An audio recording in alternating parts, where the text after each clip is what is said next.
você aqui a respeito de agricultura e pecuária, tá? Fiz aqui algumas anotações para a gente seguir um roteirinho bacana aqui, tá? Quando nós falamos de agricultura, é importante que você lembre de que o homem aprendeu a plantar cerca de 10.000 anos antes de Cristo, tá? Essa atividade foi desenvolvida numa região conhecida como Crescente Fértil, entre o rio Tigre, Eufrates e Nilo. Então, rio Nilo na África, no Egito, o Tigre e Eufrates ali onde hoje nós conhecemos na TV como Oriente Médio, beleza? Essa região, talvez você pense venha na sua imaginação, que é uma região de deserto, tá? É uma região onde habitam grandes desertos. Estão situados ali grandes desertos. No entanto, existe uma região fértil entre esses rios, Nilo, Tigre e Eufrates. Então nós chamamos ali, tem uma forma de uma meia-lua e é conhecido como Crescente Fértil, tá? Hoje ali envolve aquilo que você ouve no noticiário a respeito de Oriente Médio, beleza? Norte da África também, né? O norte ali, nordeste da África ali, quando se trata do Egito. Legal? Essa região foi propícia para o desenvolvimento das primeiras civilizações. Esse terreno fértil permitiu que o homem conhecesse e aprendesse a desenvolver a agricultura. Então aprendeu-se que poderia plantar uma semente, essa semente geraria frutos e poderiam ser consumidos ali. Houve uma grande mudança na sociedade porque o homem deixou de ser caçador-coletor nômade e passou a plantar o seu próprio alimento. Essa atividade de plantar fez com que ele produzisse mais do que poderia consumir. Sobra então, pela primeira vez na história da humanidade, alimento, né, para as civilizações, formam para as pessoas, né, formando assim grandes civilizações que disputam o poder alternadamente entre si. Essas grandes civilizações então ali no Oriente Médio, no Crescente Fértil, desenvolvendo a agricultura, também desenvolveram posteriormente a questão da criação de animais. Então nós falamos de pecuária. Hoje a palavra criação de animais, designada por pecuária, envolve todo tipo de criação de animais, né? Não só como aqui no nosso estado, Mato Grosso do Sul, às vezes nós pensamos, pecuária é criação de gado. Mas pecuária entenda como a criação de todos os animais. Legal? Essa pecuária desenvolvida, ainda que rudimentarmente, depois foi desenvolvida, você pode observar que nas primeiras civilizações essa pecuária ela é citada frequentemente como sinônimo de riqueza e sinônimo de paz. Quero aproveitar e falar para você, lembrar a respeito de um texto muito antigo, judaico, é um salmo, e esse salmo você encontra na nossa Bíblia cristã, Salmo 23, que diz assim, O Senhor é o meu pastor e nada me faltará. Deitar-me faz em pastos verdejantes, guia-me mansamente por águas tranquilas. Quer dizer, está dizendo aqui que o Senhor Deus é um pastor que cuida do rebanho, né? Então essa associação bem antiga nós podemos ver aí, cerca aí de 1.000 anos, mais de 1.000 anos antes de Cristo, o desenvolvimento da criação de ovelhas, né? Isso daí já muito recente na história da humanidade, que é a época de Cristo, né? Ainda que no período da antiguidade. Então você vai ver também pessoas aí que a Bíblia cita, pessoas riquíssimas, e essa riqueza é contada como a quantidade de animais que ela tem. Por exemplo, aquele personagem bíblico Abraão, ele tinha muitas cabeças de gado, a ponto de em uma ocasião esses pastores que ele tinha sob o seu comando contenderam com os pastores que tinha do comando ali do seu sobrinho Ló, e eles tiveram que ir cada um para um canto, de tão grande que eram os seus rebanhos, né? Outra pessoa influente que a gente pode ver também como um personagem interessante para ser citado como criador de cabeças de animais, né, é aquele personagem bíblico Jó, aquele conhecido pela sua paciência, né, que sofreu e não reclamou do seu sofrimento, né?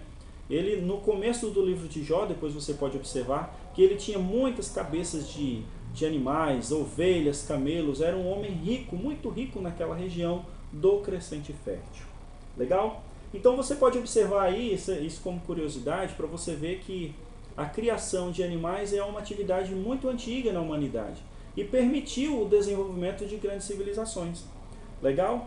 O Brasil tradicionalmente, foi um país que primeiro foi explorado na sua natureza, né? Foi sugado, tirado ali ouro, os minérios, metais preciosos de uma forma geral, e depois foi explorado no seu potencial agrícola. Nós tivemos aí um ciclo de desenvolvimento da cana-de-açúcar, do café, vamos ver o que mais, do algodão, dos seringais no norte do Brasil. Então, nós temos aí um Brasil tradicionalmente agroexportador, vamos colocar assim. No passado, de uma monocultura, uma cultura só influenciando sobre outras. Legal? Hoje nós temos um Brasil conhecido como celeiro do planeta. Por quê? O potencial do país tem com relação ao agronegócio. Tá? E aí, quando eu digo agronegócio, eu estou dizendo várias formas de negócios em si, tudo que envolve, desde a plantação, a criação de gados e todas as atividades envolvendo essas principais, como por exemplo a venda de insumos agrícolas, agrotóxicos, né, para controle das pragas, o transporte, o beneficiamento, o armazenamento, sim, porque colhe-se a soja, tem que guardar em algum lugar, isso gera um transporte. Então, nós podemos dizer aí que o agronegócio hoje no Brasil, ou agrobusiness, é o que tem sustentado a nossa economia como um grande potencial. Tá? Eu tenho aqui alguns exemplos aqui para você ler, depois se você achar interessante, quiser observar mais, Agronegócio, uma abordagem econômica, de Judas Tadeu Grazi Mendes e João Batista Padilha Júnior. Tá? Eu andei lendo alguns capítulos que eu achei muito interessante. Tá? Dinheiro Rural também, aqui uma revista muito bacana, tá? Para você, não sei se de repente você vai se especializar nessa área aí, tá? E quero que você também observe um site que nós temos aqui na região, que é o agrodebate.com.br, tá? Lá você vai achar bastante coisa interessante, tá? Hoje o Brasil se sustenta aí na questão do agronegócio, diferentemente, por exemplo, do Japão, que se sustenta a sua economia com base na indústria. No Japão você vê montadoras de carro aos montes, gente indo trabalhar lá, e as pessoas trabalham nas fábricas, na indústria japonesa. No Brasil, não temos uma indústria tão forte quanto o Japão. Tá? O nosso forte no Brasil, eu diria que é o agronegócio.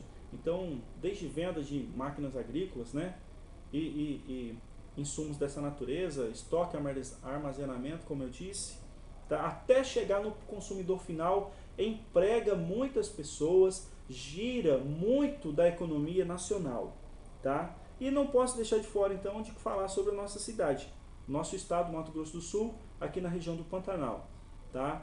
Graças aí ao nosso relevo favorável ao desenvolvimento, principalmente da criação de gado, né? O Mato Grosso, como um grande potencial de grãos, né? Mais até do que o Mato Grosso do Sul, tá? Mas aí, se você coloca aí a cana-de-açúcar também na questão da agricultura, a fomentação do papel celulose, nós vamos ter aí uma infinidade de produtos que envolvem o agronegócios, o agrobusiness, né?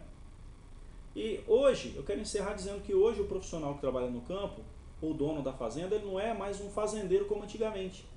Tá? Isso exige-se hoje uma especialização desse profissional do campo. Ele não é mais um fazendeiro. O peão que trabalha na fazenda, ele tem que ser um profissional especializado. Você vê aí, por exemplo, como questões ligadas à inseminação artificial, ao manejo específico para engorda de animais, né? A necessidade de operar colheitadeiras modernas. Hoje não tem mais aquela de ficar tomando sol na cara.